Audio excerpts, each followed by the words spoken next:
Hello everyone, क्या हाल है आपके। आई होप आप बढ़िया होंगे। ये जो चैनल है ये बालाजी गाइडेंस, बालाजी के डायरेक्शन में चल रहा है, तो जय श्री राम। सबसे पहले अगर आप चैनल पे नए हैं तो चैनल को सब्सक्राइब करें, वीडियो को लाइक करें, ज़्यादा से ज़्यादा लोगों के साथ इसको शेयर करें। तो इस पर्टिकुलर वीडियो में, ये पर्टिकुलर वीडियो आप सभी के लिए इंपॉर्टेंट होने वाली है। तो इसमें हम जो है क्वेरी लेंगे। क्वेरी किसकी? तो ये जो क्वेरी भेजी है मेल के थ्रू भेजी है देवेंद्र ने, तो देवेंद्र की क्वेरी को हम एड्रेस करने वाले हैं। क्वेरीज क्या क्या है इसके अंदर दो तीन तरीके की क्वेरी है। सबसे पहले तो उन्होंने जो है ग्रुप 2 के लिए अप्लाई किया था मई 23 में। अनफॉर्चुनेटली जो उनका रिजल्ट नेगेटिव रहा। उनके जो मार्क्स है 160 से 170 के बीच में है। तो उनकी क्वेरी ये है कि वो फोकस नहीं कर पा रहे, 8 घंटे से ज़्यादा वो सिटिंग नहीं दे सकते अभी, तो उनको किस तरीके से प्रिपेयर करना चाहिए। पहली चीज़ तो उनकी ये है। सेकेंड उनकी क्वेरी ये है कि अभी जो पेपर हुआ था इकोनॉमिक लॉ का, और पेपर कॉपी पेस्ट आया था, उन्होंने कॉपी पेस्ट करके भी आए थे, लेकिन उनके 52 ही मार्क्स आए कॉपी पेस्ट करने के बाद भी। तो इन केस नवंबर में पेपर डिफिकल्ट भी आ जाता है, तो डिफिकल्ट पेपर को कैसे ट्रीट करना है, डिफिकल्ट केस स्टडीज़ को कैसे ट्रीट करनी है, एक एक करके हम क्वेरीज को एड्रेस करेंगे एकदम प्रॉपरली, अच्छे तरीके से। वीडियो को पूरी देखें। आपकी भी कोई क्वेरी है तो आप इंस्टाग्राम के थ्रू या ईमेल के थ्रू पूछ सकते हैं। सबसे पहले लेते हैं कि पढ़ने वाली क्वेरी को। तो देखो, एक ग्रुप के लिए 8 घंटे भी मोर देन सफिशिएंट है, 8 घंटे भी मोर देन सफिशिएंट। अब 8 घंटे आप किस तरीके से पढ़ रहे हो, 8 घंटे आप इफेक्टिवली पढ़ पा रहे हो कि नहीं पढ़ पा रहे हो, वो चीज़ उसमें मैटर करती है।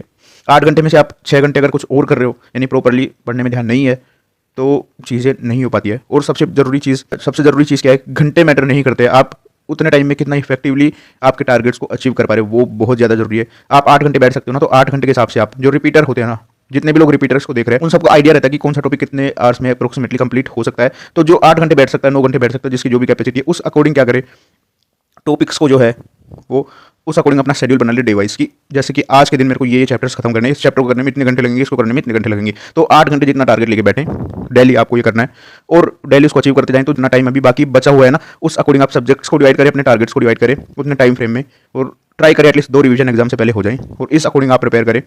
फिर आप घंटे ना देखें। अगर आपने 8 घंटे के हिसाब से अपने टारगेट्स को डिसाइड कर लिया है, तो आप उसको फिनिश करके उठें, चाहे वो फिर 6 घंटे में हो, चाहे वो 9 घंटे में हो। फिर आपको टाइम नहीं देखना है, रियलिस्टिक टारगेट बनाना है। तो यही पढ़ना है, किसी की कोई स्ट्रेटजी काम नहीं करेगी, आपको मेहनत करनी पड़ेगी, ठीक है। और ये सबसे फ्लेक्सिबल तरीका है, और यही चीज़ आपको सक्सेस भी दिलवाएगी। तो ये चीज़ आपको ध्यान रखनी है। सेकंड बात, अगर अपन बात करते हैं इकोनॉमिक लॉ के पेपर के रिगार्डिंग, तो सबसे पहली बात, ऐसा कुछ भी नहीं है इकोनॉमिक लॉ का पेपर डिफिकल्ट आएगा। देखो, मोर चांसेस तो यही है कि पेपर फिर से ईजी आएगा। इनकेस अगर पेपर डिफिकल्ट आ भी जाता है, तो वो बताता हूँ मैं कैसे उसको टैकल करना है।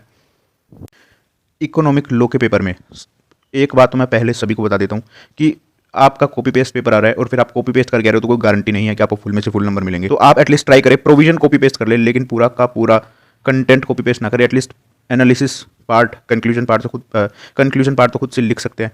तो आपको यही ट्राई करनी है, आपको काफ़ी अच्छे मार्क्स मिलेंगे ऐसा करने से। और सबसे पहले आप ट्राई करें, सबसे पहले आप एमसीक्यूज़ को जल्दी से जल्दी खत्म कर लें, ठीक है। एमसीक्यूज़ को पहले 40 नंबर के एमसीक्यू, क्योंकि एमसीक्यू में आपके मार्क्स नहीं कट सकते, डिस्क्रिप्टिव में आपके जो है मार्क्स जरूर कर सकते हैं, लेकिन एमसीक्यू में नहीं कटेंगे। अगर आप दोनों चीज़ों को साथ करोगे ना, तो ऐसा हो सकता है कि लास्ट वाला जो क्वेश्चन आपका बचे, उसका एमसीक्यू आप जल्दबाजी में करो और एमसीक्यू में मार्क्स आप खो दो, जबकि एमसीक्यू सबसे ज़्यादा स्कोरिंग होता है अगर आपको ज़्यादा से ज़्यादा मार्क्स सिक्योर करने हैं। तो और पेपर 6 में तो वैसे ही एमसीक्यू 40 मार्क्स के आते हैं, और जगह और बाकी पेपर्स में 30 मार्क के आते हैं, बट वहाँ 40 मार्क के आते हैं। तो इस चीज़ को आपको ध्यान रखना है। वहाँ आपको 36 से 40 के रेंज में ही आपको स्कोर करना है, अगर आपको अच्छे नंबर पेपर 6 में लेके आने हैं। तो फिर अगर मान लो डिफिकल्ट केस स्टडीज आ जाती है, तो आपको करना कि आपके प्रोविजंस पे आपको ग्रिप बना के चलनी है। आपको ऐसा नहीं कि एग्जाम के दिन में 2 दिन में आप 1.5 दिन में ही सिर्फ उठा के उसको पढ़ोगे। आप पहले से ही इकोनॉमिक लॉ को पढ़ना है आपको, और जितने भी चैप्टर्स हैं उनकी आपको क्या करना है, पैराग्राफ वाइज आप हिंदी में उसको नोट कर ले, पूरा पैराग्राफ का क्या कंक्लूजन है।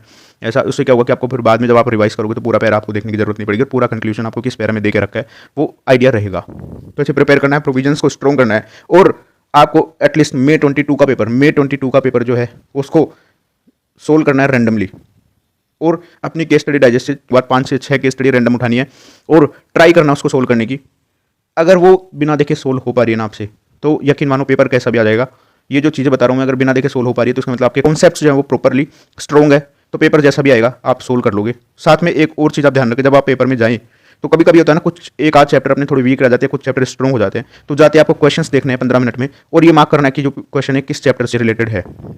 जैसे इकोनॉमिक लॉ में जो है मिक्सचर आता है, आईबीसी के साथ पीएमएल आ गया, मतलब फॉर सब एग्जांपल बता रहा हूँ, ऐसा अगर आ गया, तो आपको आइडेंटिफाई करना है क्वेश्चंस को देख के, ऐसा क्वेश्चन जो है वो कौन से चैप्टर से बिलोंग करता है। तो जो चैप्टर्स पे आपकी कमांड अच्छी है, ऐसे आप समरी तो बना ही लेंगे, लिख लेंगे उसके क्वेश्चंस का, ये पीएमएल का है, ये आईबीसी का है। तो जो चैप्टर की अपनी जिस चैप्टर पे आपको ग्रिप अच्छी लग रही है, पहले आप उन क्वेश्चन से स्टार्ट करेंगे, उन क्वेश्चंस को ही सोल्व करेंगे। और क्वेश्चन ढूंढने में अपना ज़्यादा टाइम वेस्ट नहीं करेंगे। ऐसा नहीं कि कॉपी पेस्ट आ गया तो पहले इसको ढूंढने लग जाए। अगर आपको क्वेश्चन वैसे ही आ रहा है तो कॉपी पेस्ट ढूंढने की क्या जरूरत है आपको। क्वेश्चन नहीं आ रहा तब की बात है।